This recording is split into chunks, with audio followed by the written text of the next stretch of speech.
ছাত্রীরা, আজ আমরা বিচ্ছুরণের বাকি অংশটা পড়ব। আগের সপ্তাহে আমরা প্রিজমের শেষের দিকে বিচ্ছুরণ কাকে বলে, বিচ্ছুরণ কেন ঘটে, বিচ্ছুরণের দুটো রাশিমালা যেমন কৌণিক বিচ্ছুরণ কী, বিচ্ছুরণ ক্ষমতা কী, সেগুলো পড়েছি। আজকে আমরা যেটা পড়ব সেটা হচ্ছে prism combination.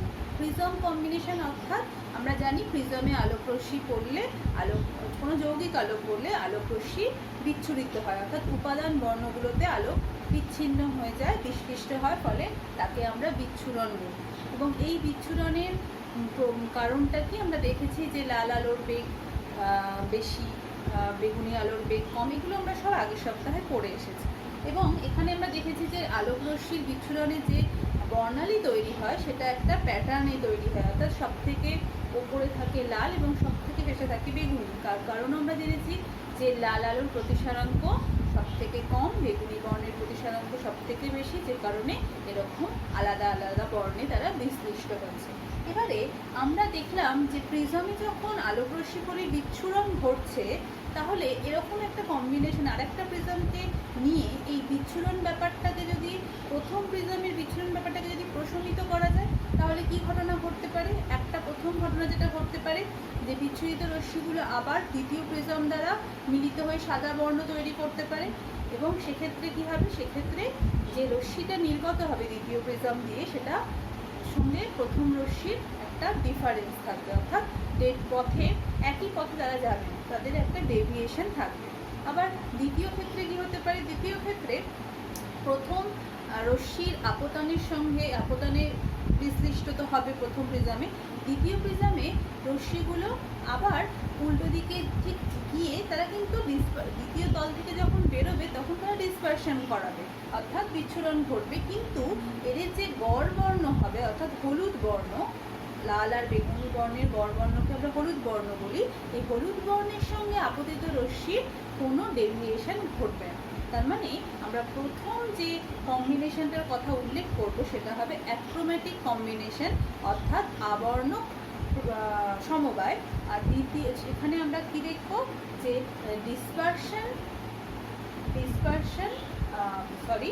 Deviation without dispersion, অর্থাৎ ডেভিয়েশন হবে, বিচ্যুতি ঘটবে, কিন্তু কোনো ডিসপারশন ঘটবে না। আর দ্বিতীয় সমবায়ের ক্ষেত্রে আমরা কি দেখব? সেখানে বিচ্ছুরণ হবে কিন্তু ডেভিয়েশন হবে না, অর্থাৎ হলুদ বর্ণ আর আপতিত বর্ণ পরস্পরের সমান্তরাল হবে। তাহলে চলো এই দুটো কম্বিনেশন আমরা দেখে নিই। তাহলে তার জন্য প্রথমেই আমাদের একটা ছবি আঁকতে হবে। একটা প্রিজমকে আমরা, যার প্রতিসারক কোণ এ, প্রতিসারাঙ্ক মিউ, অপর প্রিজমটাকে যখন আমি এর সঙ্গে সমবায় করব তখন তার প্রতিসারক কোণটা তলায় থাকবে, তাকে আমরা এ ড্যাশ নাম দিচ্ছি, এর প্রতিসারাঙ্ককে মিউ ড্যাশ নাম দিচ্ছি। তাহলে বারবার বলছি, আলোক রশ্মি পড়ে তার যাওয়ার, যদি প্রিজমটা না থাকতো প্রিজম দুটো, তাহলে তার যাওয়ার কথা ছিল এই পথে, কিন্তু এখন তার ডেভিয়েশন হবে এবং সে লাল আর বেগুনিতে বিভক্ত হয়ে যাবে। ঠিক আছে, ডেভিয়েশনের জন্যই কিন্তু ডিসপারশন হচ্ছে। এবার দ্বিতীয় প্রিজমে যখন, যেহেতু প্রথম প্রিজমের এফেক্ট থেকে দ্বিতীয় প্রিজম প্রশমিত করবে, তাহলে লাল বর্ণ যেভাবে যাবে প্রথমটার ঠিক উল্টো অপোজিট, আর এটাও তাই, প্রথমটার ঠিক অপোজিট হয়ে তারা যে রশ্মি আকারে নির্গত হবে সেটা কিন্তু সাদা রশ্মি হিসাবে দ্বিতীয় প্রিজম থেকে নির্গত হবে। তাহলে আমরা দেখতে পাচ্ছি তার রশ্মিটা যেটা দ্বিতীয় প্রিজম থেকে নির্গত হলো, সে কিন্তু সাদা রশ্মি হিসাবেই নির্গত হলো, কিন্তু প্রথম আপতিত রশ্মির সঙ্গে দ্বিতীয় আপতিত রশ্মির কিন্তু একটা কোণ তৈরি হবে, সেটাই হয়ে যাবে ওই দুটো কোণের ডেভিয়েশন, অর্থাৎ এখানে dispersion without deviation, dispersion without deviation, বিচ্ছুরণহীন বিচ্যুতি এখানে ঘটছে। এই স্পেশাল কম্বিনেশনটাকে আমরা বলবো অ্যাক্রোম্যাটিক কম্বিনেশন অফ প্রিজম। ঠিক আছে, এবারে এর শর্তটা কি আমরা দেখে নেব। বারবার বলছি, প্রথম রশ্মির মানে প্রথম যে চ্যুতি ঘটবে, কৌণিক বিচ্ছুরণ ঘটবে, দ্বিতীয় প্রিজমে কৌণিক বিচ্ছুরণটা ঠিক সমান ও বিপরীত হবে, যেদিকে তার ঠিক উল্টো দিকে। সুতরাং এখানে প্রথম শর্ত হয়ে যাবে delta v minus delta r equal to delta v dash minus delta r dash. আমরা আগের দিনই শিখেছি যে ডেল্টা ভি মাইনাস ডেল্টা আরকে এই দুটো প্রান্তীয় বর্ণের যে চ্যুতির অন্তর তাকে আমরা কৌণিক বিচ্ছুরণ বলি। তাহলে প্রথম প্রিজমের কৌণিক বিচ্ছুরণ delta v minus delta r, দ্বিতীয় প্রিজমের কৌণিক বিচ্ছুরণ কি delta v dash minus delta r dash. এবারে দেখো এখানে আমরা মানগুলো বসিয়ে দিই। ডেল্টা ভি এর মান আমরা জানি পাতলা প্রিজমের ক্ষেত্রে সবসময় ডেল্টাটার ভ্যালু হয় a into mu minus one. তাহলে এগুলো বিয়োগ করে আমরা আগের সপ্তাহে পেয়েছিলাম যে রাশিমালাটা mu v minus mu r into a, এটা কি হবে mu v dash minus mu r dash into a. ঠিক আছে, এইবার এই যে দুটো ইকুয়াল পেলাম, আমি দুটোকে এখন একটা আমাদের ডেরিভেশনে আনার জন্য আমরা কি করব, উভয় দিকেই একে আমরা ভাগ করব মিউ মাইনাস ওয়ান, ওপর নিচে মিউ মাইনাস ওয়ান দিয়ে গুণ করে দিলাম, হলো। আর এখানেও তাই, একে আমরা মিউ ড্যাশ মাইনাস ওয়ান দিয়ে ওপর নিচে গুণ করে দেবো। ঠিক আছে, তাহলে দেখো পরের লাইনে এটা হচ্ছে mu v dash mu r dash, একে আমরা মিউ ড্যাশ মাইনাস ওয়ান দিয়ে ওপর নিচে ভাগ করে দিলাম, এটা হচ্ছে এ ড্যাশ। ঠিক আছে, এইবার এই অংশটার কথা ভালো করে দেখো। বিচ্ছুরণ ক্ষমতা সেটা কি না, কৌণিক বিচ্ছুরণ আর হলুদ বর্ণের বিচ্ছুরণের যে কি বলবো অনুপাত। ঠিক আছে, হলুদ বর্ণের চ্যুতির যে অনুপাত তাকেই বিচ্ছুরণ ক্ষমতা বলে। সুতরাং mu v minus mu r divided by mu minus one হচ্ছে প্রথম প্রিজমের বিচ্ছুরণ ক্ষমতা। সুতরাং এখানে আমরা লিখছি বিচ্ছুরণ ক্ষমতাকে ওমেগা দিয়ে লিখছি, আর এইটা কি mu minus one into a, এটা হচ্ছে প্রথম প্রিজমে হলুদ বর্ণের চ্যুতি, তাকে আমরা ডেল্টা ওয়াই বা শুধু ডেল্টা দিয়ে লিখতে পারি। সুতরাং ওমেগা ইন্টু ডেল্টা, আর এটা কি হয়ে যাবে এখানে, তাই দেখো এটা হয়ে যাবে ওমেগা প্রাইম দ্বিতীয় প্রিজমের বিচ্ছুরণ ক্ষমতা, আর এটা হচ্ছে ডেল্টা ড্যাশ। ঠিক আছে, সুতরাং এই যে শর্তটা এটাই হচ্ছে বিচ্ছুরণহীন বিচ্যুতি পাওয়ার শর্ত। ঠিক আছে, প্রথম প্রিজমের বিচ্ছুরণ ক্ষমতা ও হলুদ বর্ণের চ্যুতির গুণফল, দ্বিতীয় প্রিজমের বিচ্ছুরণ ক্ষমতা ও হলুদ বর্ণের চ্যুতির গুণফলকে যদি পরস্পর সমান হয় তবেই আমরা এই কম্বিনেশনে কি পাবো না, আলোর কোনো বিচ্ছুরণ ঘটবে না কিন্তু একটা চ্যুতি থাকবে। এবারে আমাদের প্রশ্ন হচ্ছে চ্যুতিটা কি, কত হবে, চ্যুতির সীমালাটা কি হবে, যে ডেল্টাটা আমরা লিখেছি। তাহলে মোট চ্যুতি যেটা হবে এটা হচ্ছে প্রথম রশ্মির চ্যুতি, প্রথম প্রিজমের যে চ্যুতি আর দ্বিতীয় প্রিজমের চ্যুতির যেহেতু একে অপরের উল্টো দিকে যোগফল, অ্যাকচুয়ালি দুটোকে যদি আমরা সাইন দিই তাহলে ডেল্টা মাইনাস ডেল্টা ড্যাশ। অর্থাৎ এখানে কিন্তু আমরা মনে রাখবো এটা হলুদ বর্ণের রশ্মির চ্যুতিকেই আমরা মোট চ্যুতিটা ধরছি প্রথম প্রিজমের ক্ষেত্রে, আর দ্বিতীয় প্রিজমেও তাই। সব বর্ণগুলোর মধ্যে হলুদ যেহেতু গড় বর্ণ, তাই হলুদ বর্ণের চ্যুতিকেই আমরা প্রথম ও দ্বিতীয় ক্ষেত্রে আমরা হলুদ বর্ণের চ্যুতিকে নিয়ে কাজ করছি। সুতরাং আমরা আচ্ছা এই অংশটা একটু মনে রাখবো, এই অংশটা আমাদের চ্যুতি মোট চ্যুতি নির্ণয় করতে কাজে লাগবে। তাহলে এখন আমরা যেটা দেখতে পাচ্ছি এই অংশটা থেকে আমরা এটা লিখতে পারি কি না, ডেরিভেশন দিয়ে যদি লিখি এটা ডিফারেন্স আমি ডি মিউ ইন্টু এ, আর এটাকে লিখছি d mu dash into a dash. এবার এখান থেকে এ ড্যাশ সমান সমান আমরা কি লিখতে পারি, দেখো d mu by d mu dash into a. ঠিক আছে, এটা আমরা করে রাখলাম। এইবার আমরা যেটা বলছি যে দুটো যে ডিফারেন্স, দুটো হলুদ বর্ণের চ্যুতির যে ডিফারেন্স, সেটাই হচ্ছে দুটো রশ্মির চ্যুতির ডিফারেন্স। সাদা আলো আর হলুদ বর্ণকে আমরা, সাদা আলোর সঙ্গে হলুদ বর্ণকে আমরা সবসময় একই রকম বর্ণ ধরি, যেহেতু আমরা এখানে গড় বর্ণ হিসাবে হলুদ বর্ণ ধরছি। আচ্ছা, এবারে ডেল্টা মাইনাস ডেল্টা ড্যাশকে কি লিখবো বলো না, ডেল্টাকে লিখবো mu minus one into a minus mu dash minus one into a dash, হলুদ বর্ণের চ্যুতি লিখলাম।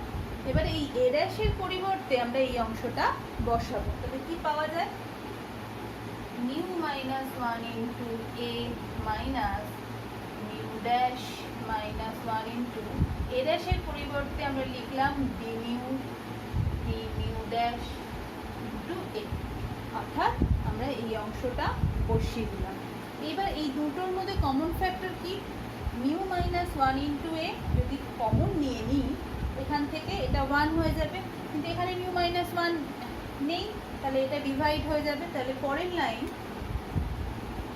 Mu minus one into a common নিলে আমরা পাচ্ছি one minus mu dash minus one by mu minus one d mu by d mu dash. কিচ্ছু করিনি, শুধু একটা কমন ফ্যাক্টর ছিল সেটাকে কমন নিয়ে আমরা এই অংশটা পেলাম। এবারে এই জিনিসটাকে যদি আমরা একটু সাজিয়ে লিখবো, মানে কি মিউ ড্যাশ মাইনাস ওয়ানের তলায় ডি মিউ ড্যাশকে লিখলাম, আর বা এরকমভাবে লিখি d mu by mu minus one লিখলাম, আর এটাকে ডি মিউ ড্যাশের তলায় নিয়ে আসলাম। তাহলে সাজিয়ে লিখলে জিনিসটা কি হয় আমরা দেখি।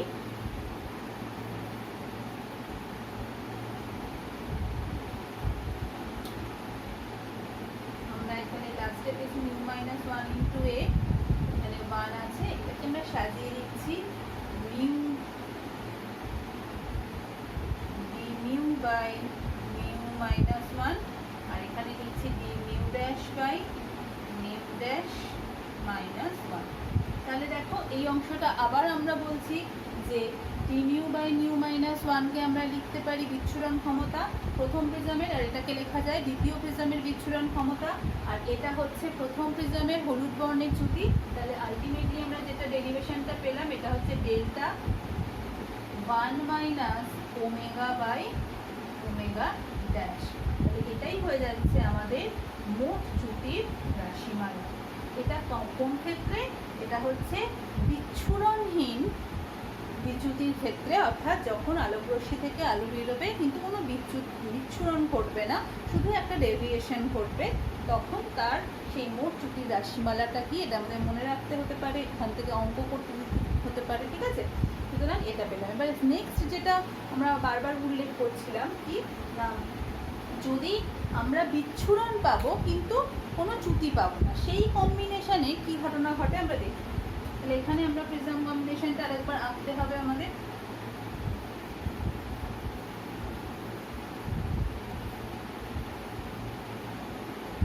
দেখো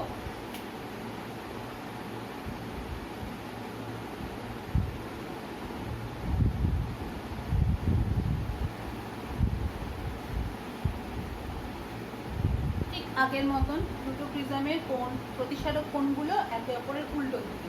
এবারে রশ্মি পড়লো, পড়ে ডেভিয়েশন হবে লাল এবং বেগুনি, উপরের লাল নিচে বেগুনি। এবার এখানে যেটা ঘটবে সেটা হচ্ছে এদের উল্টো ডেভিয়েশন হবে, এবং উল্টো ডেভিয়েশন হয়ে এরা ঠিক এইভাবে বেরোবে, অর্থাৎ এইটা হয়ে যাবে লাল, এইটা বেগুনি। কিন্তু এই আপতিত রশ্মির সঙ্গে মাঝখানে এদের যে গড় বর্ণ অর্থাৎ হলুদ বর্ণ যেটা হবে, হলুদ বর্ণের সঙ্গে এই আপতিত রশ্মি সাদা রশ্মির কোনো ডেভিয়েশন থাকবে না। সাদা রশ্মি আর এই হলুদ বর্ণ এরা পরস্পরের সঙ্গে প্যারালাল হবে। এক্ষেত্রে তাহলে প্যারালাল যেই হলো, তাহলে আমাদের বক্তব্যটা কি, চ্যুতিটা কি হবে? জিরো। তাহলে প্যারালাল হলেই চ্যুতি হয়ে যাচ্ছে শূন্য। কিন্তু এখানে দেখতে পাচ্ছি যে রশ্মি যখন বেরোচ্ছে তখন কিন্তু একটা ডিসপারশন হচ্ছে, বিচ্ছুরণ হচ্ছে। তাহলে এই বিচ্ছুরণের শর্ত কি আর চ্যুতি জিরো হওয়ার শর্ত কি আমরা দেখে নিই। তাহলে বিচ্ছুরণ যে ঘটছে সেটা কি, আচ্ছা চ্যুতি জিরো হচ্ছে মানে কি? চ্যুতি জিরো হচ্ছে মানে এর delta minus delta dash is equal two zero. কেন না এর সাদা বর্ণ আর হলুদ বর্ণ পরস্পরের সমান্তরাল, তাহলে দুটোর মধ্যে চ্যুতি ডিফারেন্সটা জিরো, একই সমান্তরাল বলে। তাহলে আমরা এখান থেকে লিখতেই পারি delta is equal to delta dash, ডেল্টাকে লিখে mu minus one into a, আর এটাকে লিখতে পারি mu dash minus one into a dash. একটু সাজিয়ে লিখলে এ বাই এ ড্যাশ সমান সমান mu dash minus one by mu minus one. আমাদের কি, এটাই হচ্ছে আমাদের একটা প্রিজম থেকে আমি জ্যোতি 0 পাবো অথচ ডিসপারশন হবে, সেই শর্তটা। ঠিক আছে, এইবার আমাদের লব্ধি বিচ্ছুরণ হচ্ছে, আলোক রশ্মির একটা বিচ্ছুরণ তো হচ্ছে। এবার লব্ধি বিচ্ছুরণটা কি, দুটোর এফেক্টের বিচ্ছুরণটা কি সেটা দেখে নিই। তাহলে লব্ধি বিচ্ছুরণ, লব্ধি বিচ্ছুরণ এটা কি, প্রথমটার কৌণিক বিচ্ছুরণ আর দ্বিতীয়টার কৌণিক বিচ্ছুরণের বিয়োগফলকেই লব্ধি বিচ্ছুরণ বলছি। যে প্রথমটার কৌণিক বিচ্ছুরণ delta v delta r minus delta v dash delta r dash. এটাকে আমরা কি লিখতে পারি, এটা আমরা সবাই জানি, ঠিক আগের মতন mu V mu r into এ,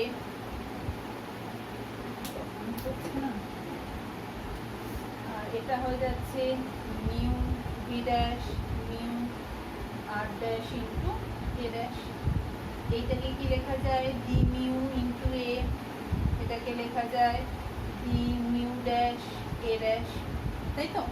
এইবার এটাকে আমাকে সাজাতে গেলে আমি যেটা করব সেটা কি, ওপর নিচে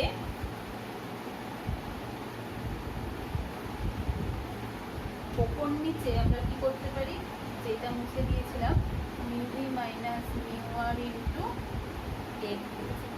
এবারে ওপর নিচে আমরা যেটা করতে পারি, ডি মিউ মিউ মাইনাস 1 দিয়ে ওপর নিচে গুণ করলাম, হলো। আর এখানেও তাই, ডি মিউ ড্যাশ মাইনাস 1 দিয়ে ওপর নিচে গুণ করলাম, ঠিক আগেরটার মতো। তাহলে এই অংশটা দেখো কি হচ্ছে, d mu by mu minus 1 বিচ্ছুরণ ক্ষমতা, আর এটা হচ্ছে ডেল্টা। সুতরাং বিচ্ছুরণ ক্ষমতা, প্রথম প্রিজমটার বিচ্ছুরণ ক্ষমতা ওমেগা, আর এটা হচ্ছে ডেল্টা, আর এটা হচ্ছে ওমেগা ড্যাশ ডেল্টা ড্যাশ। তাহলে এটাই হয়ে যাচ্ছে লব্ধি বিচ্ছুরণ।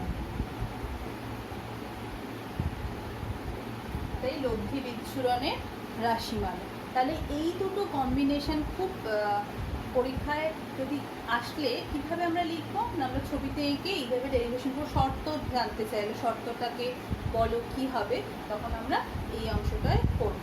আচ্ছা, এরপরেই আমরা পরবর্তী অংশে চলে যাচ্ছি।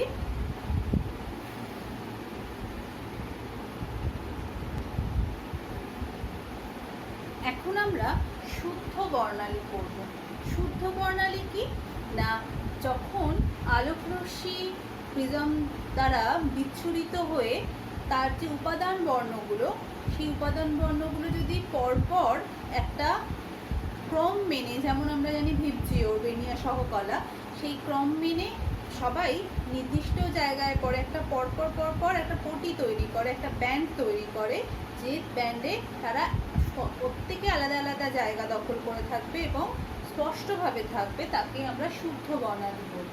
কিন্তু পারতপক্ষে আমরা যেটা জানি যে একটা প্রিজমে যখন আলো পড়ে তখন সেই আলোটা অনেকগুলো রশ্মিগুচ্ছ, একটা আলোক রশ্মিগুচ্ছ, একটা সিঙ্গল আলো নয়, একটা রশ্মিগুচ্ছ নয়। ফলে যখন আলোক রশ্মিটা বিশ্লিষ্ট হয়, বিচ্ছুরিত হয়, তখন কি হয়, আমরা একটু যে অস্পষ্ট একটা বর্ণালী পাই। অর্থাৎ যে স্পেকট্রামে আমরা দেখতে পাই যে 7টা বর্ণই রয়েছে, কিন্তু সেই বর্ণগুলো আমরা খুব পরিষ্কার হয় না।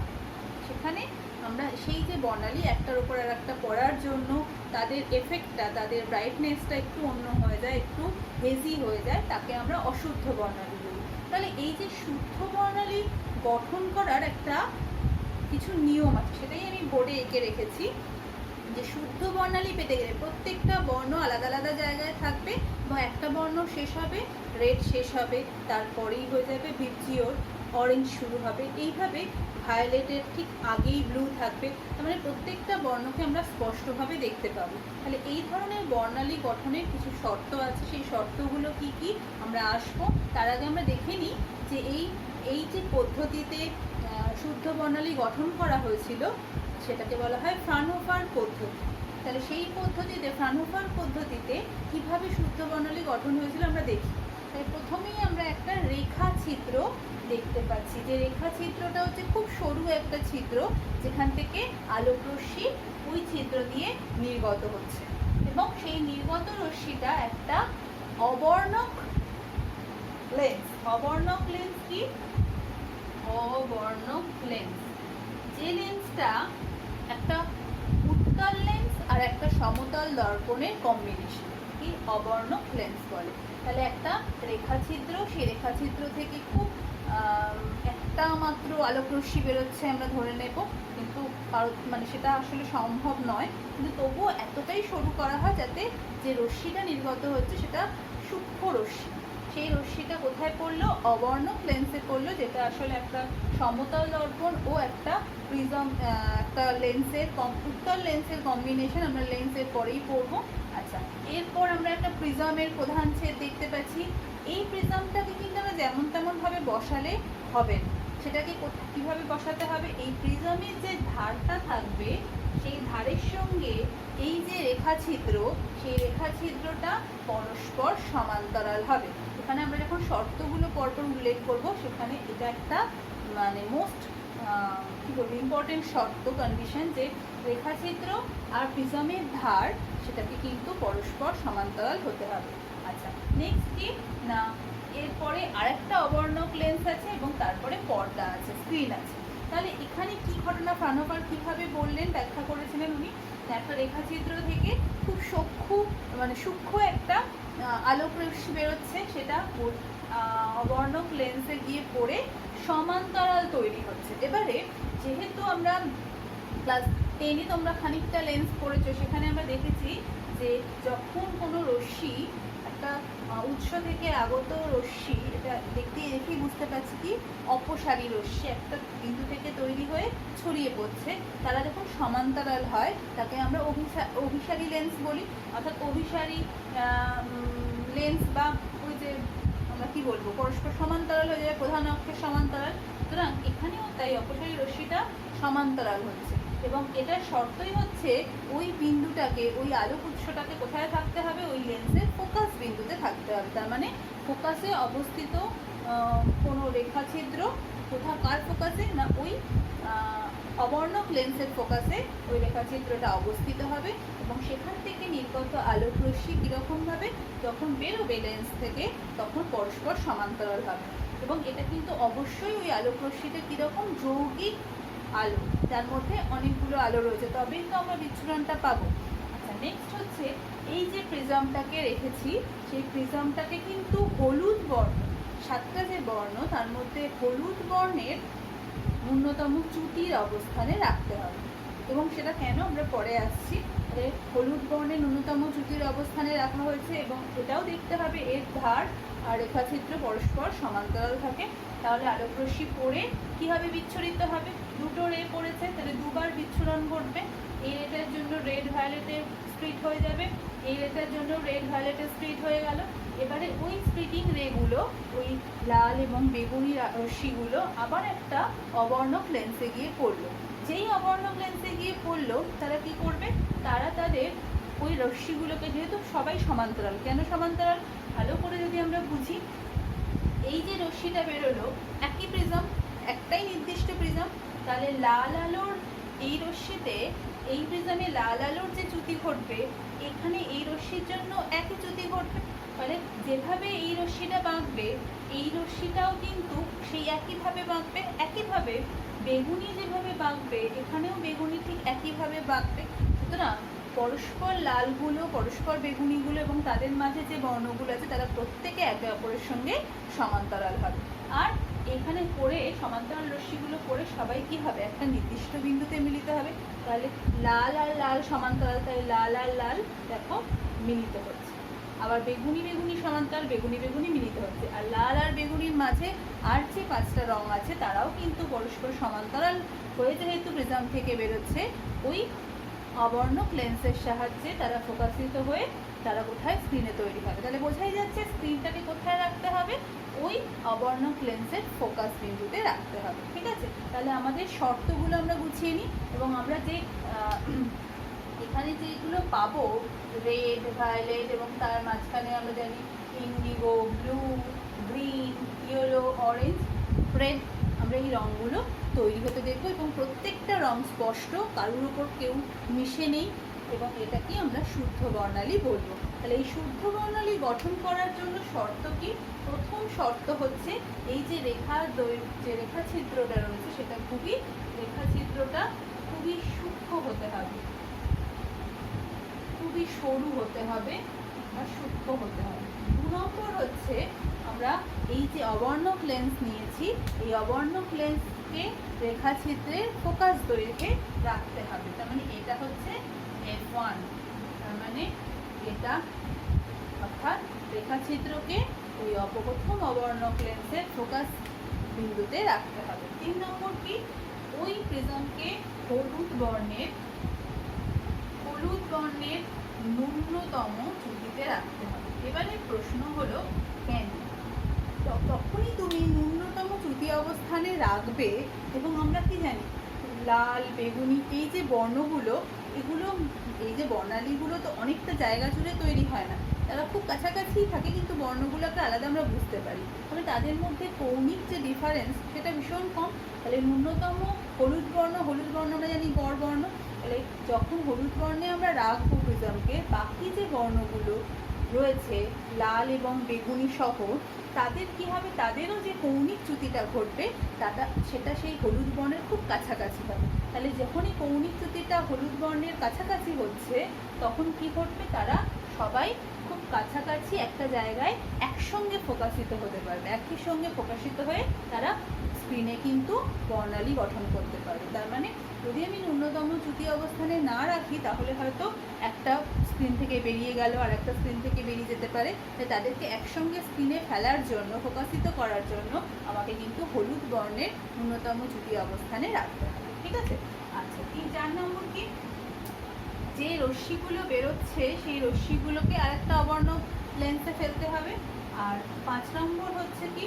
5 নম্বরে হচ্ছে ওই স্ক্রিনকে দ্বিতীয় অবর্ণক লেন্সের ফোকাস দূরত্বে রাখতে হবে।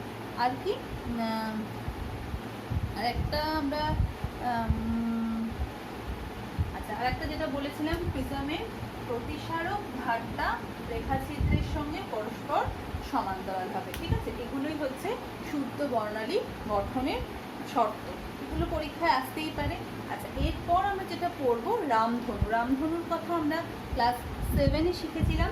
সেখানে আমরা দেখেছি রামধনু হচ্ছে একটা প্রাকৃতিক বিচ্ছুরণতে প্রকৃতিতে ঘটে এরকম একটা বিচ্ছুরণ। কিন্তু এবারে আমরা যেটা পড়বো সেটা হচ্ছে, আরও মনে রাখবো যে রামধনু বা রেইনবো হচ্ছে এমন একটা প্রাকৃতিক ঘটনা যেখানে শুধু আলোর বিচ্ছুরণ ঘটে না, সেখানে আলোর প্রতিসরণ এবং প্রতিফলন একত্রিত অর্থাৎ একসঙ্গে ঘটে। তাহলে এই রামধনু গঠনের পেছনের কারণটা কি আমরা জেনে নিই।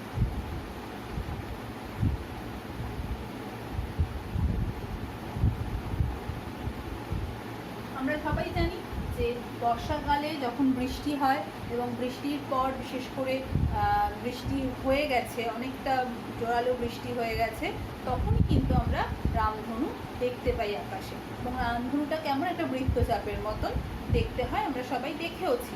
তাহলে এই রামধনু আসলে কি? রামধনুতে আমরা বারবার বলছি, রামধনু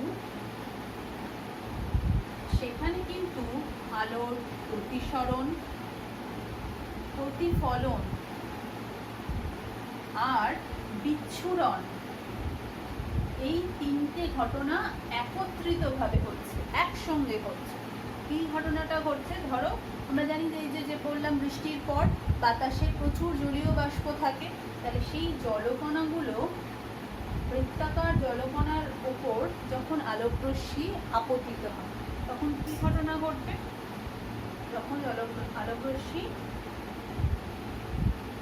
আপতিত হলো, তাহলে এখানে আমরা অবিলম্ব টানলে কি হচ্ছে, লঘু বাতাস থেকে জলের মধ্যে প্রবেশ করছে, তাহলে অবিলম্বের দিকে সরে যাবে। তাই যাওয়ার কথা কিন্তু এদিকে ছিল, সে গেল এইভাবে পেয়ে। এইবার এইখানে যখন সে ঘন থেকে লঘুতে নির্গত হবে, তখন কি ঘটে? তাহলে এখানে কি হচ্ছে, এখানে প্রতিসরণ ঘটছে, আলোকরশ্মির প্রতিসরণ ঘটছে।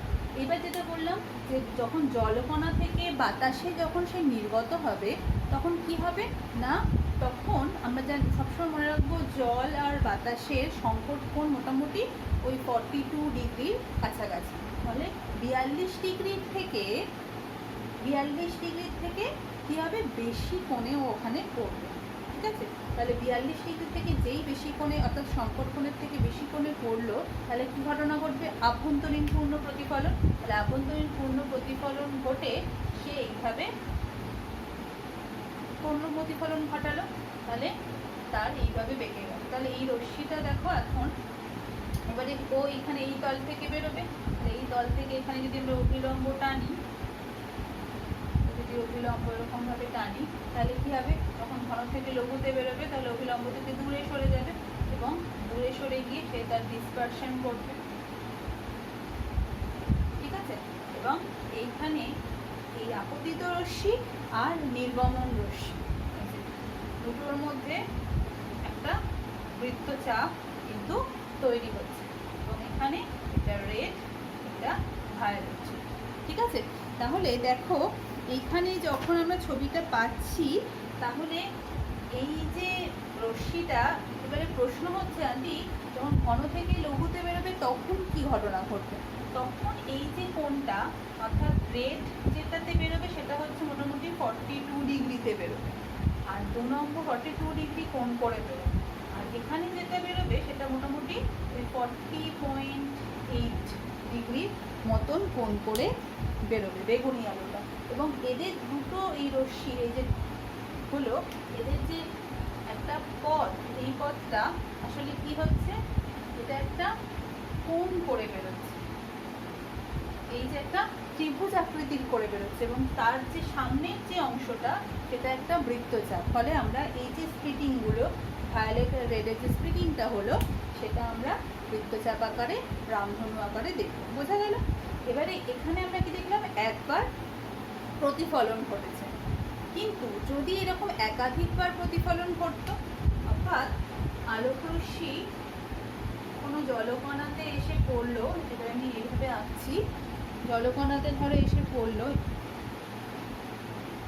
পরে এরকম বাঁকলো, দেখে যদি দুবার প্রতিফলিত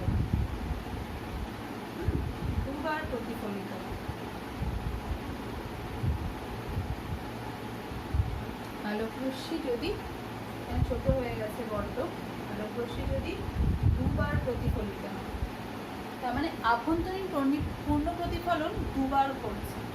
ঠিক আছে, তাহলে কি ঘটবে, তাহলে এইখানে আমরা দেখব এর ভেতরে তখন কিন্তু তৈরি হবে রেড, বাইরে ভায়োলেট। এটাই হচ্ছে বৈশিষ্ট্য, এটাকে বলা হয় প্রাইমারি রেইনবো বা মুখ্য রামধনু, আর এটাকে বলা হবে গৌণ রামধনু বা সেকেন্ডারি রেইনবো।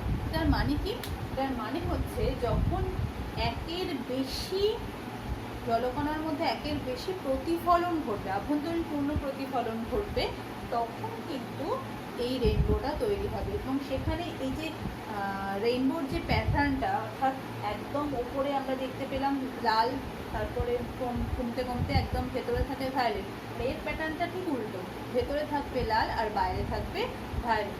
এবং এখানে আর একটা জিনিস বলতে হয় যে যেহেতু বারবার প্রতিফলিত হচ্ছে, একাধিকবার প্রতিফলিত হচ্ছে, তখন কিন্তু প্রতিফলনের ফলে কিছুটা পরিমাণ শক্তি শোষিত হবে, ফলে ঔজ্জ্বল্যতা, এই গৌণ বলা হচ্ছে কেন না, এর যে রেইনবোর যে ব্রাইটনেসটা সেটা কিন্তু মুখ্য থেকে অনেক কম হবে, অনেকটা হালকা আমরা দেখতে পাবো। ঠিক আছে, তাহলে রেইনবো নিয়ে আমরা এই জিনিসটা ভালো করে মনে রাখবো, এই ছোট সিম্পল ছবিগুলো আমরা মনে রাখবো। চলে যাবো আমরা পরের টপিকে, সেটা হচ্ছে বর্ণ, প্রাথমিক বর্ণ ও পরিপূরক বর্ণ।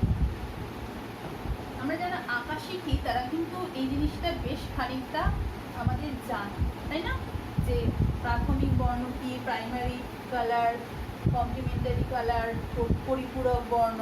প্রাথমিক বর্ণ হচ্ছে বিজ্ঞানী নিউটন, তিনি প্রথম দেখলেন যে সাদা আলো 7টি রঙে বিচ্ছুরিত হচ্ছে, তার মধ্যে 3টে রঙকে তিনি দেখলেন, এই 3টে রঙকে বিভিন্ন অনুপাতে মিশিয়ে আমরা কিন্তু অন্য বাকি রঙগুলো তৈরি করতে পারছি। সেই 3টে রঙ কি কি, একটা হচ্ছে লাল, একটা হচ্ছে গ্রিন, আর একটা হচ্ছে ব্লু। ঠিক আছে, এই লাল, গ্রিন, ব্লু আর জিবি, এটা আমরা মনে রাখবো, এই 3টেকে বলা হচ্ছে প্রাইমারি কালার।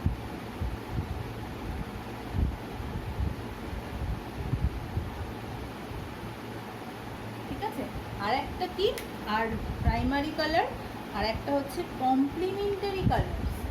সেটা কি, সেটা আমরা আসছি যে এই প্রাইমারি কালারগুলোকে দিয়ে, অর্থাৎ আমরা বিভিন্ন কম্বিনেশন করে, বুঝতেই পারছি এর কটা কম্বিনেশন হবে, তোমরা অঙ্কে শিখছো, ঠিক আছে। এই কম্বিনেশনগুলো দিয়ে বিভিন্ন রং তৈরি করা যায়। যেমন রেড আর ব্লু, রেড আর ব্লু এই দুটো মিশিয়ে যেটা তৈরি হয় সেটা হচ্ছে ম্যাজেন্ডা কালার, ম্যাজেন্ডা বা গাঢ় নীল, ডিপ ব্লু, ঠিক আছে। আরেকটা হয় রেড আর গ্রিন, এটা হচ্ছে ইয়েলো। আর একটা হচ্ছে গ্রিন আর ব্লু, এটা হচ্ছে ময়ূরকণ্ঠী, ময়ূরকণ্ঠী নীল, একটু হালকা গ্রিনিশ যাকে বলে নীলটা, ঠিক আছে। তাহলে এই যে বিভিন্ন কম্বিনেশন, তার যে বিভিন্ন রঙগুলো আমরা দেখলাম, এগুলো হচ্ছে, এগুলোর অনুপাতগুলো মিশিয়ে আমরা এটা তৈরি করতে পারি। এবারে বক্তব্য হচ্ছে আন্টি লাল আর গ্রিন রং মিশিয়ে তৈরি হবে না ওয়েভলেন্থ মিশিয়ে তৈরি হবে? আমরা এখানে সবসময় মনে রাখবো, বর্ণালী যখন পড়ছি এগুলো কিন্তু সব ওয়েভলেন্থের কথা বলছি, তরঙ্গ দৈর্ঘ্যের কথা বলছি। তাহলে আর মানে হচ্ছে লাল তরঙ্গর সঙ্গে যদি আমরা গ্রিন মেশাই তাহলে আমরা ইয়েলো তরঙ্গ পাচ্ছি, তরঙ্গ দৈর্ঘ্য বা তরঙ্গ পাচ্ছি, এবং সেখানে আমরা ইয়েলো তখন আলোকরশ্মি পাবো, ঠিক আছে। আবার লাল আর ব্লু তরঙ্গ আলোকরশ্মি মেলালে আমরা কিন্তু ম্যাজেন্টা আলোকরশ্মি পাবো, ঠিক আছে। এবারে পরিপূরক বা কমপ্লিমেন্টারি ব্যাপারটা কি? কমপ্লিমেন্টারি কালার্স মানে হচ্ছে দুটো রং মিশিয়ে যখন আমরা সাদা বর্ণ তৈরি করব তাকে আমরা কমপ্লিমেন্টারি কালার বলবো। যেমন ধরো হলুদ আর নীল, হলুদ আর নীল মিশিয়ে কিন্তু আমরা সাদা বর্ণ তৈরি করতে পারি, ঠিক আছে। তাহলে আমরা পেলাম হলুদ আর নীল বা ডিপ নীল, ডিপ ব্লু, এটা মিশিয়ে আমরা হোয়াইট পাচ্ছি। আবার কমলা, অরেঞ্জ আর ব্লু মিশিয়ে আমরা হোয়াইট তৈরি করতে পারি, ঠিক আছে। তাহলে এই যে এই রঙগুলো yellow, deep blue, orange, blue, এরা কি কমপ্লিমেন্টারি কালার, অর্থাৎ একে অপরে মিশিয়ে সাদা তৈরি করতে পারি।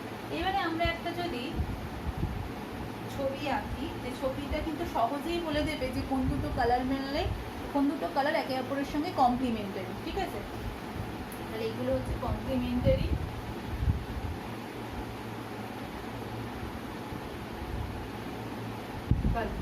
এবারে দেখো আমরা একটা ছবি আঁকছি, আমরা যে তিনটে মেইন কালার পেয়েছি, এই ফিগারটা যদি তোমরা খুব ভালো করে মনে রাখো তাহলে তোমাদের আলাদা করে আর কিছু মনে রাখতে হবে। একটা হচ্ছে রেড, একটা হচ্ছে গ্রিন, আর একটা হচ্ছে ব্লু, ঠিক আছে। রেড, গ্রিন, ব্লু এই তিনটের দেখো কমন, মানে একে অপরের সঙ্গে আলোগুলো যদি কীরকম হয় জিনিসটা, তিনটে আলোকে আমরা একসঙ্গে ফেললাম একটা নির্দিষ্ট জায়গায়। এবারে তিনটে আলো তরঙ্গ দৈর্ঘ্য যে জায়গায় তৈরি পড়বে একসঙ্গে সেখানে তৈরি হবে হোয়াইট, ঠিক আছে। আচ্ছা, লাল আর গ্রিন যেখানে পড়বে যে অংশটা, সেটা হচ্ছে এই অংশটা। দেখো লালেরও খানিকটা অংশ আছে, গ্রিনেরও খানিকটা অংশ আছে। লাল আর গ্রিন দুটো মিলিয়ে আমরা পেলাম ইয়েলো পেলাম। আচ্ছা, এবারে দেখো রেড আর ব্লু এর যে অংশটা কমন, সেটা কি রেড আর ব্লু ম্যাজেন্টা আমরা পাবো। আর গ্রিন আর ব্লু এর যে কমন ময়ূরকণ্ঠী নীল, সেটা আমরা এখানে পাবো, ময়ূরকণ্ঠী নীল, ঠিক আছে। তাহলে এই যে ফিগারটা থেকে আমরা বলতে পারি কে কার কমপ্লিমেন্টারি। প্রথমেই আমরা রেড, গ্রিন আর ব্লু হচ্ছে কমপ্লিমেন্টারি একে অপরের, কারণ তিনটে মিলিয়ে সাদা তৈরি হচ্ছে। আর কি কমপ্লিমেন্টারি হতে পারে? এখানে দেখো হলুদের সঙ্গে এমন একটা জিনিস মিশছে যেটা সাদা তৈরি করছে, সেটা কি? হলুদ রঙটা সঙ্গে কোন রঙটা মিশে সাদা তৈরি করছে?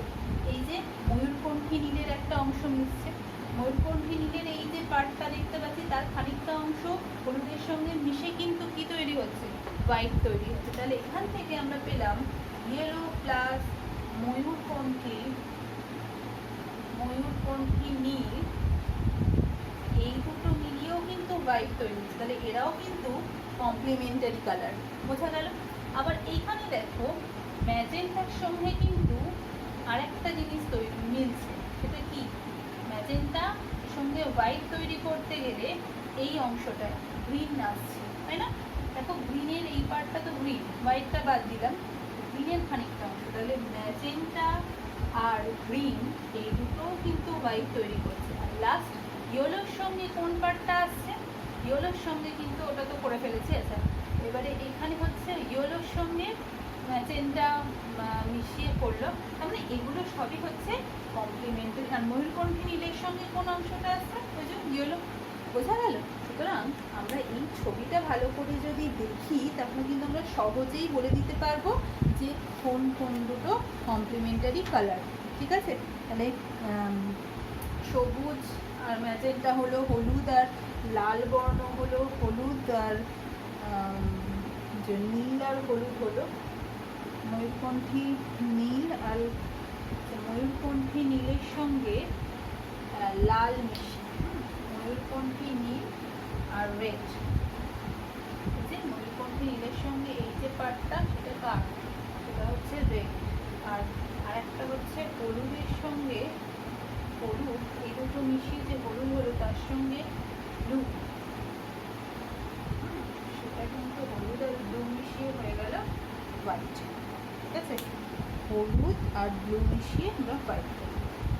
ঠিক আছে, তাহলে এইগুলো আমরা করে ফেললাম। এইবার আমরা আসবো ভিন্ন ভিন্ন বস্তুর বর্ণ। এটা ছোট করে যদি আমরা বলি, দেখো আমরা সম্ভবত ক্লাস 10-এই পড়েছি, সেখানে দেখেছি যে একটা কোনো বস্তু অস্বচ্ছ যদি বস্তুটা হয়, বস্তুটার একটা নির্দিষ্ট রং যদি থাকে, যেমন একটা লাল গোলাপ ফুল বা একটা ব্ল্যাকবোর্ড, বা ধরো একটা আমাদের হাতের কাছে কোনো একটা ফুলদানি বা কাচের একটা কোনো জিনিস যার একটা নির্দিষ্ট রং আছে, তাহলে এই যে বস্তুগুলো যেগুলো অস্বচ্ছ, যার নির্দিষ্ট রং রয়েছে, এই রঙগুলোর পেছনে কারণটা আসলে কারণটা আর কিছুই না। অস্বচ্ছ বস্তুর ক্ষেত্রে আমরা সবসময় মনে রাখবো যখন সাদা আলো ওর মধ্যে পড়ছে, যে বস্তুটার রংটা যেটা ধরো গ্রিন, যদি বস্তুটার রং সবুজ হয় তাহলে কি হবে, সবুজ আলো বাদ দিয়ে বাকি বর্ণগুলো সে শোষণ করে নেবে। আর যে বর্ণের সে নিজে সে তৈরি, সেই বর্ণটাকে সে প্রতিফলিত করবে, ফলে আমাদের চোখে তাকে আমরা সবুজ দেখব।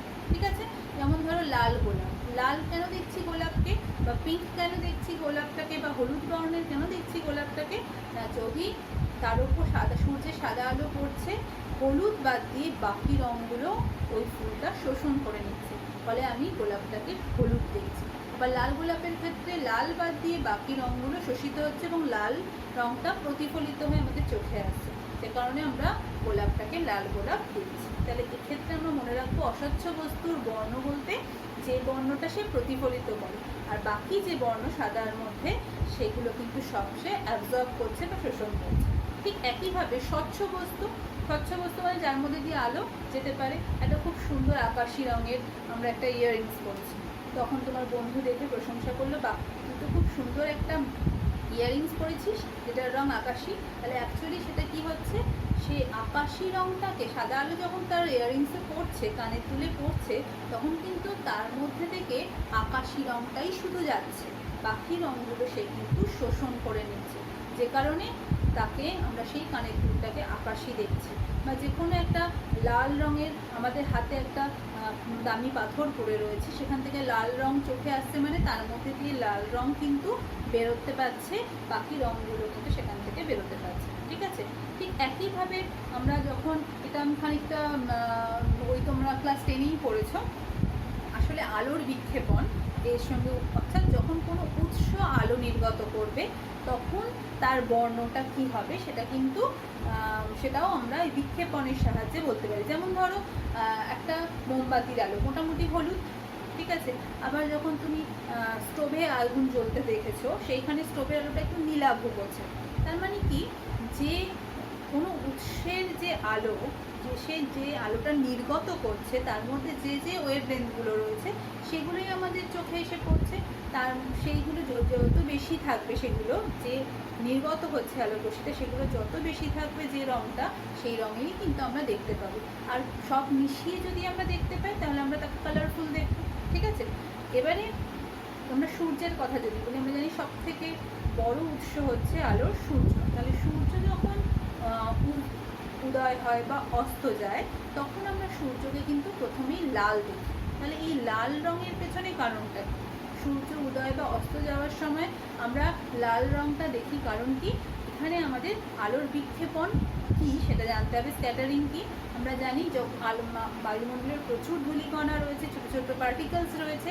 যে পার্টিকেলসগুলো কি না, যখন যে তরঙ্গ দৈর্ঘ্য ওর ওপরে পড়ছে তার থেকে যদি পার্টিকেলসগুলো ছোট হয়, তরঙ্গ দৈর্ঘ্যের থেকে ছোট পার্টিকেলস হয়, তাহলে ওই তরঙ্গ দৈর্ঘ্য থেকে সে কিন্তু শক্তি শোষণ করে, এবং যেটুকু শক্তি সে শোষণ করলো এখন সেগুলোই সে বিকিরণ করবে।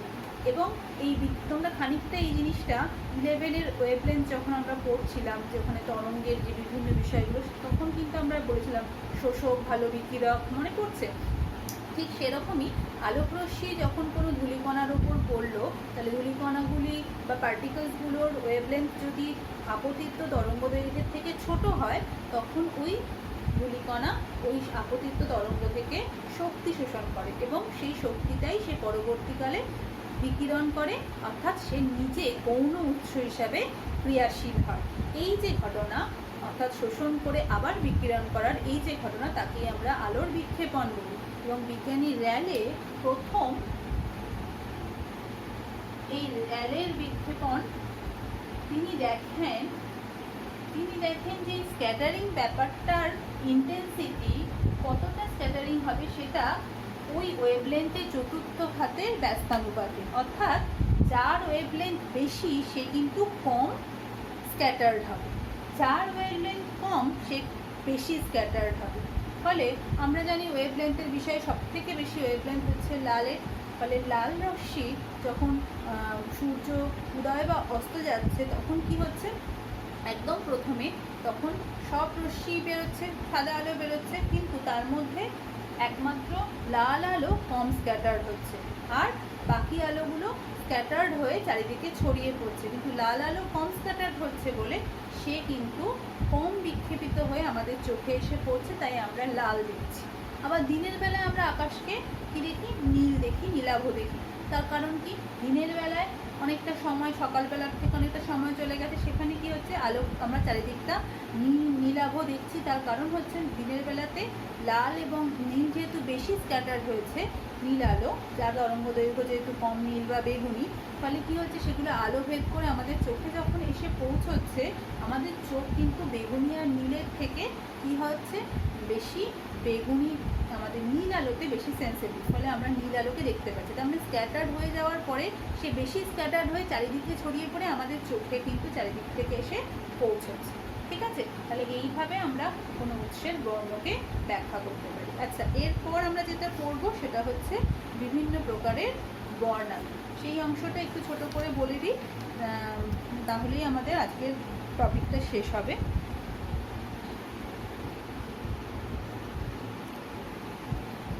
বর্ণালীর কথা আমরা বলছিলাম, বিভিন্ন প্রকারের বর্ণালী। আমরা জানি কোনো একটা বস্তু সে যখন আলোক উৎস, সে যখন আলো বিকিরণ করবে, সেই আলোর মধ্যে তার যদি আমরা প্রিজমে ফেলে তাকে বিশ্লেষিত করি, তাহলে আমরা বিভিন্ন প্রকার বর্ণালী পাই। এই বর্ণালীগুলোকে আমরা ক্যাটাগরি ওয়াইজ ভাগ করতে পারি। প্রধানত দু ধরনের বর্ণালীর কথা আমরা মনে রাখবো। এই জায়গাটা খুব সুন্দর, তোমাদের ইনফরমেশন পেতে পারো এর থেকে। যেটা আসে, অ্যাকচুয়াল যেটা আসে সেটা হচ্ছে সৌর বর্ণালীর, ফার্নহাউফার বর্ণালীর গুরুত্ব পরীক্ষায় আসে। ফলে এই জায়গাটা তোমরা একটুখানি বেশ রিডিং করে, 2-3 বার রিডিং করলে তোমাদের জায়গাটা বেশ পরিষ্কার মনে থাকবে। ফলে আমি আজকে খানিকটা পড়াচ্ছি, নেক্সট ক্লাসে আর এক সৌর বর্ণালীটাকে নিয়ে বলবো, নাহলে অনেক লেন্দি ভিডিও হয়ে যাচ্ছে। ফলে আমি আজকে বর্ণালী সম্পর্কে খানিকটা মেইন বর্ণালীগুলো নিয়ে আলোচনা করছি। তাহলে বর্ণালী কি না, আলোক উৎস থেকে যখন আলো নির্গত হচ্ছে সেই আলোগুলোকে যদি আমরা বিশ্লেষিত করি তাহলে আমরা তার অর্থাৎ যে বর্ণালীগুলো পাই সেই বর্ণালীগুলো সাধারণত দুভাগে ভাগ করা যায়। একটা হচ্ছে নিঃসরণ বর্ণালী অর্থাৎ এমিশন বর্ণালী বা নিঃসরণ বর্ণালী, আর একটা হচ্ছে কি 2 নম্বর হচ্ছে শোষণ বর্ণালী। তাহলে বোঝাই যাচ্ছে একটা হচ্ছে এমিশন স্পেকট্রাম আর একটা হচ্ছে অ্যাবজর্পশন স্পেকট্রাম। এমিশন মানে যেটা বেরোচ্ছে, আর অ্যাবজর্পশন মানে যেটা অ্যাবজর্ব করে যে ব্যাপারটা ঘটছে, আমরা আসছি কখন। তাহলে এই নিঃসরণ বর্ণালীটা বোঝাই যাচ্ছে নিঃসরণ কখন ঘটবে। ক্লাস 11-এর আবার সেই পূর্বজ্ঞান 11, সেখানে কি পেয়েছিলাম আমরা, যখন কোনো বস্তুকে উত্তপ্ত করব সেই বস্তুটা কী হবে না, উত্তপ্ত হয়ে যখন সে কুলিং অর্থাৎ সে ঠান্ডা হবে তখন সে আলো বিকিরণ করে। ঠিক আছে, উত্তপ্ত অবস্থায় সে আলো বিকিরণ করে। সুতরাং এই যে একটা উৎস, সে কখন এই নিঃসরণ বর্ণালী আমাদের দেবে, যখন সে তাকে উৎসটাকে অনেক বেশি, কোনো বস্তুটাকে আমরা যখন অনেক উচ্চ উষ্ণতায় উত্তপ্ত করব। এবারে এই নিঃসরণ বর্ণালী আবার 3 প্রকারের হয়। কী কী? 1 নম্বর হচ্ছে অবিচ্ছন্ন বা কন্টিনিউয়াস স্পেকট্রাম। এই নিঃসরণ বর্ণালী 3 প্রকার। একটা হচ্ছে কন্টিনিউয়াস স্পেকট্রাম বা নিরবিচ্ছিন্ন বর্ণালী। 2 নম্বর হচ্ছে রেখা বর্ণালী, লাইন স্পেকট্রাম। আর 3 নম্বর হচ্ছে 1 নম্বর 2 নম্বর 3 নম্বর হচ্ছে ব্যান্ড স্পেকট্রাম বা কোটি বর্ণালী। ঠিক আছে, তাহলে এই নিরবিচ্ছিন্ন বর্ণালী আমরা পরপর আছে। তাহলে নিঃসরণ বর্ণালী হচ্ছে বস্তুকে উত্তপ্ত করলেই সে যে আলোক রশ্মি নির্গত করবে তাকে নিঃসরণ বর্ণালী বলছি। তার মধ্যে আবার 3টে ক্যাটাগরি। একটা হচ্ছে নিরবিচ্ছিন্ন বা কন্টিনিউয়াস স্পেকট্রাম। সেই কন্টিনিউয়াস স্পেকট্রামটা আসলে কি সেটাই আমরা দেখি। আমরা জানি যখনই একটা লোহাকে উত্তপ্ত করছে, কামারশালায় আমরা দেখেছি লোহা যখন উত্তপ্ত হয় তখন কি হয়ে যায়, লাল রঙের একটা লালাভ আলো বেরোয়। তার মানে কি, ওই যখন একটা লোহার বস্তু বা কোনো ধাতব বস্তুকে আমরা উত্তপ্ত করি সেখান থেকে যে লাল আলোটা বেরোচ্ছে, তার মানে কি ওই উত্তপ্ত অবস্থা তার মধ্যে থেকে একটাই ওয়েভলেন্থ বেরোচ্ছে, সেটা হচ্ছে কি রেড বা রেডের উপরে ইনফ্রারেড যেটা আমরা বলে থাকি। সুতরাং ওই ওয়েভলেন্থটাকে আমরা চোখে দেখতে পাচ্ছি, তাই আমাদের লাল লাগছে। তার মানে যত বেশি তরঙ্গ দৈর্ঘ্য বেরোবে তার কিন্তু কম্পাঙ্ক তত কম, এটা আমাদের মনে রাখতে হবে। ঠিক আছে, এবং আমরা দেখব নিরবিচ্ছিন্ন বর্ণালীতে যে ওই যে এরপর সেখানে শুধুমাত্র ওই লোহার ক্ষেত্রে লাল আলো বেরোচ্ছে। এখন আমরা জানি যে আমাদের যে বাল্বের যে ফিলামেন্ট, সেই ফিলামেন্টটাকে যখন উত্তপ্ত করে তখন সাদা আলো নির্গত হয়। তাহলে ওই যে সাদা আলো, তার মধ্যে 7টা আলোই বর্তমান। তাকে যদি আমি স্প্লিটিং করি, প্রিজমের মধ্যে ফেলি, তাহলে আমি 7টা বর্ণালীই পাবো, মানে 7 রকমের যে আলো পরপর তৈরি হচ্ছে। এবং সেই বর্ণালীতে যখন আমি দেখব তাহলে প্রত্যেকটা বর্ণ একে অপরের সঙ্গে আলাদা করে অবস্থিত। এবং এখানে যেটা হয় যে নিরবিচ্ছিন্ন বর্ণালীতে একটা লাইনের সঙ্গে আর একটা লাইনের কোনো এই যে ফাঁকটা এঁকেছি সেই ফাঁকটা থাকে না, অর্থাৎ তারা একটা শেষ হয় অপরটা শুরু হয়, অপরটা শেষ হয় আবার তার পরেরটা শুরু হয়। তাহলে এইভাবে কন্টিনিউয়াস স্পেকট্রাম আমরা পাচ্ছি।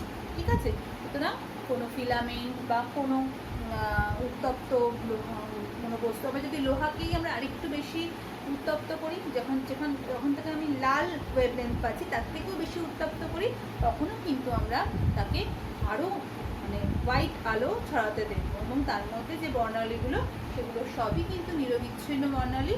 তার মধ্যে 7টা বর্ণই উপস্থিত এবং তারা পরপর একটার সঙ্গে একটা ছেদহীনভাবে অবস্থিত, তাই যাকে বলা হচ্ছে নিরবিচ্ছিন্ন বর্ণালী। ঠিক আছে, এরপর যেটা পাবো সেটা হচ্ছে রেখা বর্ণালী। এটাও খুব সুন্দর। এখানে রেখা বর্ণালীটা কতগুলো রেখা, কালো রেখা আমরা এখানে পাবো, যে রেখাগুলো বা রঙিন রেখাও আমরা পাবো। তার দুটো রেখার মাঝখানে যে অঞ্চলটা সেটা অন্ধকারাচ্ছন্ন অঞ্চল। এবং এই ধরনের বর্ণালী কখন পাওয়া যায়? যখন আগেরটা আমরা বললাম নিরবিচ্ছিন্ন বর্ণালী আমরা পাচ্ছি কঠিন আর তরলকে যখন আমরা উত্তপ্ত করবো। আর রেখা বর্ণালী আমরা যখন পাবো তখন আমরা কি পাবো?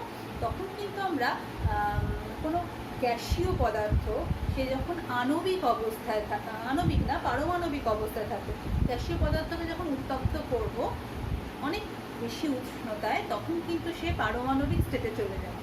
ঠিক আছে? এবং সেই পারমাণবিক স্টেটে বা পারমাণবিক অবস্থায় যখন যাবে তখন সে যে এমিশন করবে, যে তরঙ্গ দৈর্ঘ্যগুলো নির্গত হবে, সেই তরঙ্গ দৈর্ঘ্যে কিন্তু সবগুলো উপস্থিত থাকবে না। নিরবিচ্ছিন্ন বর্ণালীতে যেমন 7টা বর্ণালী উপস্থিত থাকবে, রেখা বর্ণালীতে কিন্তু 7টা বর্ণই উপস্থিত থাকবে না, সেখানে কিছু কিছু অ্যাবসেন্ট থাকবে।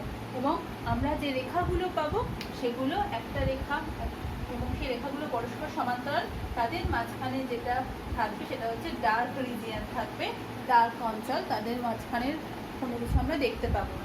আবার আমরা পরেরটা যখন পাবো সেখানেও দুটোর মধ্যে আমরা ডার্ক রিজিয়ান পাবো। তো এরকম রঙিন আমরা রেখা পাবো, তাই এদেরকে বলা হচ্ছে রেখা বর্ণালী। যেমন একটা উদাহরণ দিই,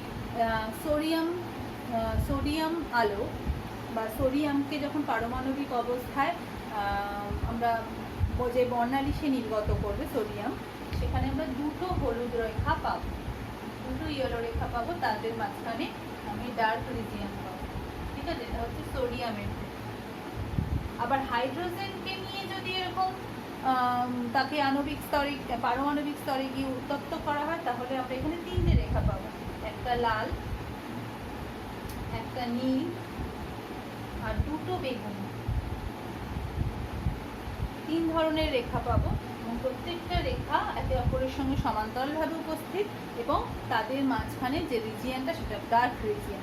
তাহলে এই যে এই বিশেষ বৈশিষ্ট্য আমাদের মনে রাখতে হবে, সেটা কি? 1 নম্বর হচ্ছে এই যে রেখা বর্ণালী লাইন স্পেকট্রামের ক্ষেত্রে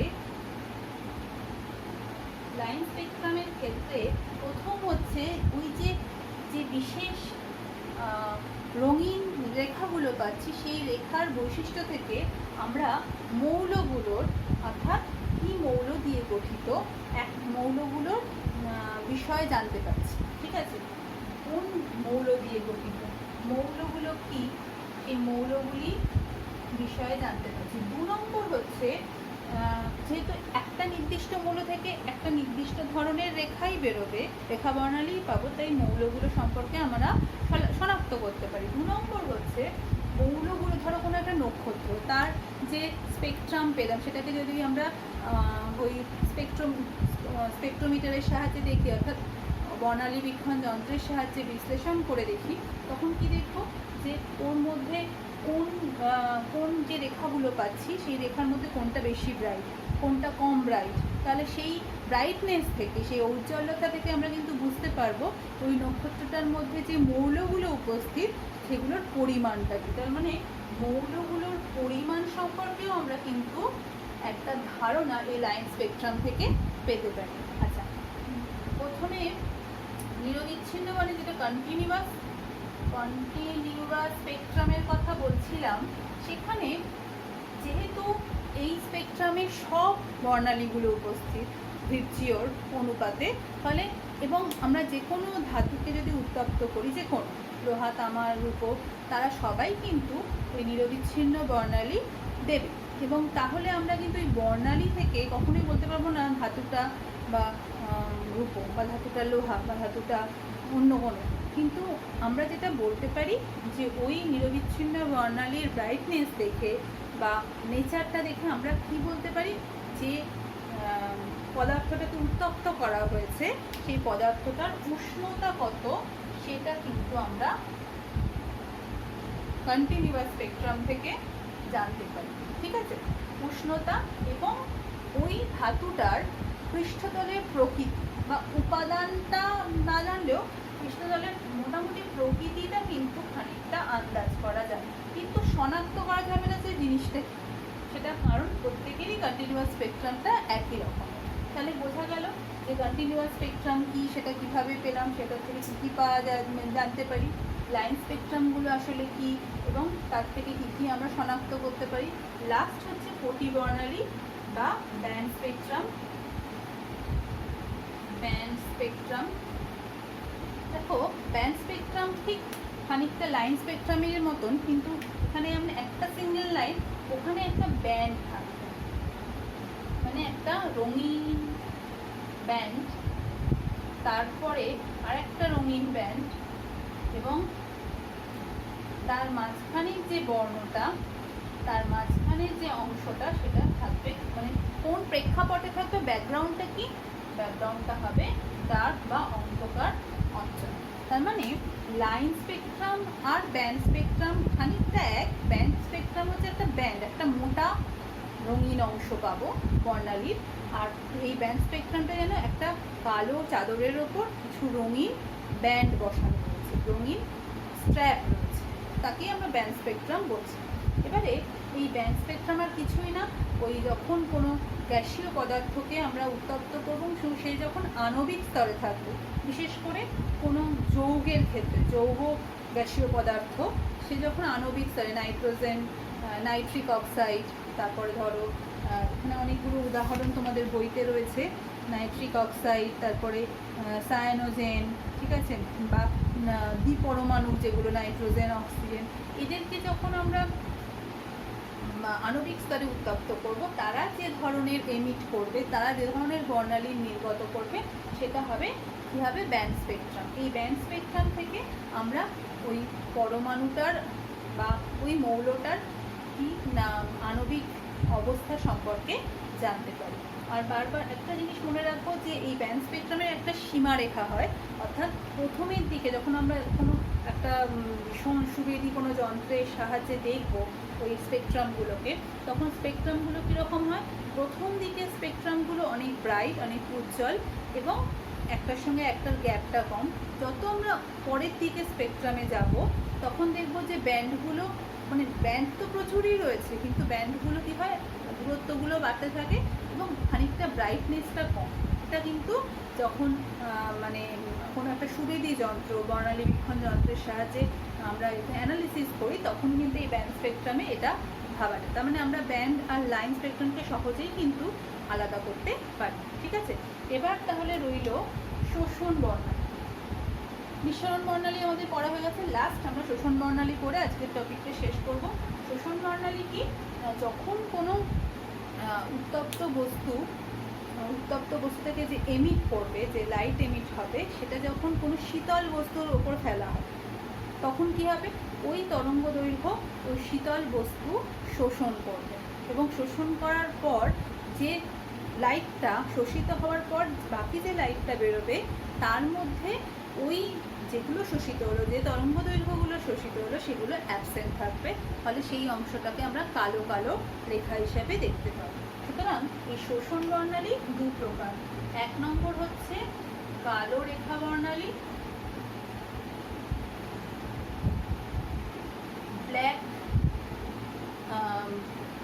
লাইন স্পেকট্রাম, আর একটা হচ্ছে দু নম্বর হচ্ছে কালো কোটি বর্ণালী। একইভাবে বলা যে রেখা বর্ণালী কখন তৈরি হবে, যখন কোনো উত্তপ্ত ভাস্বর বস্তু থেকে সাদা আলো বেরোচ্ছে, তাকে অপেক্ষাকৃত কম ঠান্ডা গ্যাসীয় পদার্থ, যে গ্যাসীয় পদার্থগুলো পারমাণবিক অবস্থায় রয়েছে, সেই রকম কিন্তু তার উষ্ণতাটা অনেক কম, সে যখন তার মধ্যে দিয়ে যাবে, ওই গ্যাসীয় পদার্থটা কম চাপে বা কম উষ্ণতায় যেটা রয়েছে, সে কী করছে, সে যখন ওই উত্তপ্ত অবস্থায় যে রেডিয়েশনগুলো সে অ্যাবজর্ব করতো, এখন সেগুলো সে কী করবে, উত্তপ্ত অবস্থায় যেগুলো সে রেডিয়েট করতো, যে বিকিরণ করতো, এখন সে সেগুলোকে অ্যাবজর্ব করবে। ধরো আমি কথা বলছি, সোডিয়াম আমরা দেখলাম হলুদ বর্ণের আলো কী করছে, উত্তপ্ত অবস্থায় নির্গত হচ্ছে। যদি সোডিয়ামকে আমরা ঠান্ডা করি, তাহলে সেই হলুদ বর্ণের আলোকে কিন্তু শোষণ করবে, ঠিক আছে। সেরকমই কালো কোটি রেখা বর্ণালী আর কিছুই না, যখন উত্তপ্ত বস্তু থেকে সাদা আলো বেরোবে, তাকে যদি অপেক্ষাকৃত কম উষ্ণ কোনো গ্যাসের মধ্যে দিয়ে পাঠানো হয়, তাহলে ওই গ্যাস কিছু কিছু তরঙ্গ দৈর্ঘ্য শোষণ করবে। এবং তার থেকে ওই বস্তুটা থেকে ওই গ্যাস থেকে নির্গত আলোক রশ্মির মধ্যেই যে তরঙ্গদৈর্ঘ্য সে শোষণ করেছে সেগুলো অ্যাবসেন্ট থাকবে এবং সেগুলোকে আমরা রেখা বর্ণালী হিসাবে পাবো। সুতরাং এটা কালো রেখা বর্ণালী আমরা পারমাণবিক অবস্থায় থাকাকালীন পাচ্ছি, কোনো মৌল গ্যাস।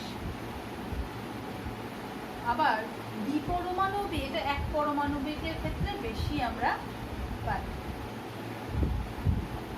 আবার যখন দ্বিপারমাণবিকের ক্ষেত্রে আমরা ভাববো, দ্বিপারমাণবিক যেগুলো আছে তাতে হাইড্রোজেন, নাইট্রোজেন, অক্সিজেন, এরা যখন আণবিক স্তরে থাকবে কম উষ্ণতায়, তখন এদের মধ্যে দিয়ে যখন আলোক রশ্মি যাবে তখন কিছুটা আলোক রশ্মি এরা উষ্ণতা কম থাকার জন্য অ্যাবজর্ব করবে এবং অ্যাবজর্ব করার ফলে ওর থেকে বেরোনো রশ্মির মধ্যে বর্ণালীর মধ্যে ওই অ্যাবজর্ব তরঙ্গদৈর্ঘ্যগুলো অ্যাবসেন্ট এবং সেগুলো কোটি বর্ণালী হিসাবে থাকবে।